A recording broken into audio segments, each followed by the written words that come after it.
We're going to look at pan and zoom, a feature supported by almost every editing program, though it may sometimes have a different name. First we'll look at an example of what pan and zoom can do, and then we'll get down to basics. Here we have a family photograph taken at the wedding of Agnes, my father's cousin, to Sydney. At the back, my father is in Christ's Hospital uniform, standing next to his father, my grandfather, who I never knew because he died before I was born. Likewise, I never knew my grandmother. Behind her is Dora, my aunt Dora, who I did know, and behind her is her husband Laurie, my uncle Laurie. Moving down to the front, we have Sylvia, my aunt Sylvia. This photo was taken in 1921 and therefore she's 9 years old. We recently went to her 95th birthday in 2007. Makes you think, doesn't it? So that was a classic example of pan and zoom. Though if you think about it, the name would be better zoom and pan, because you can't do any panning until after you've zoomed in. Other names for the feature are crop and pan, which is the right way round, and the Ken Burns effect, because Ken Burns is credited with inventing it. So let's start off with the zoom or crop part of the feature. When you zoom in, you will lose resolution. A high definition video frame contains about 2 megapixels. It's 1920 pixels across and 1080 down, so that's about 2 million. If you zoom in so that you're only displaying a quarter of the image, then you will only have a quarter of the number of megapixels. In the example that we saw, my family photo was a large high-density scan, weighing in at a hefty 48 megapixels, so of course I could zoom a long way in before I got down to only showing 2 megapixels. So now we come to the most important point.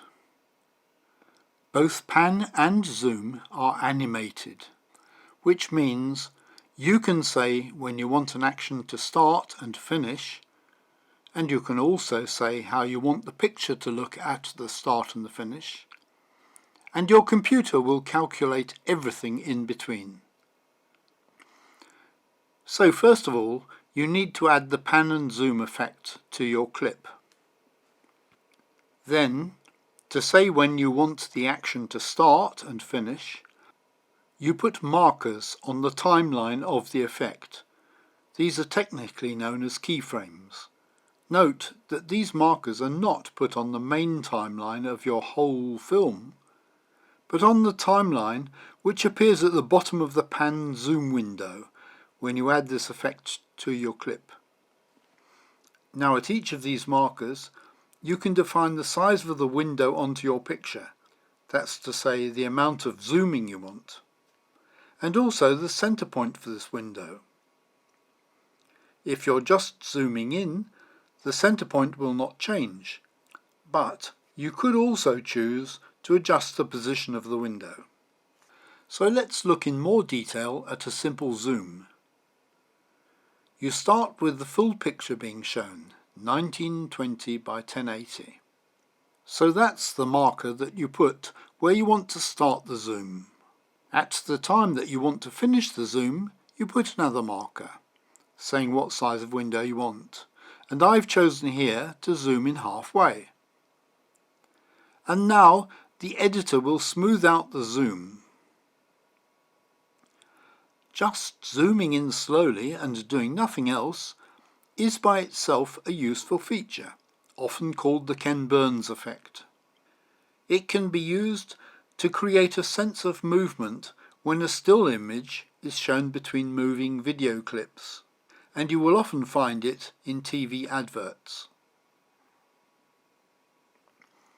So, you put keyframes at the start and end of every action, remembering that staying still also counts as an action.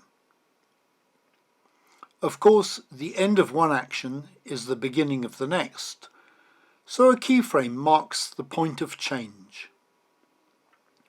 I would suggest that if you are new to this feature, you should start with a simple zoom. The biggest hurdle is getting started, finding your pan and zoom effect, learning how to add it to a clip, and how to add keyframes, etc., etc. Once you've done that, you will find that panning simply means changing the XY coordinates to change the center of the window. Learn how the pan and zoom feature works in your own software. And then you could look for useful features, such as a control to hold the 16:9 ratio, or to hold the center of the window while you're zooming.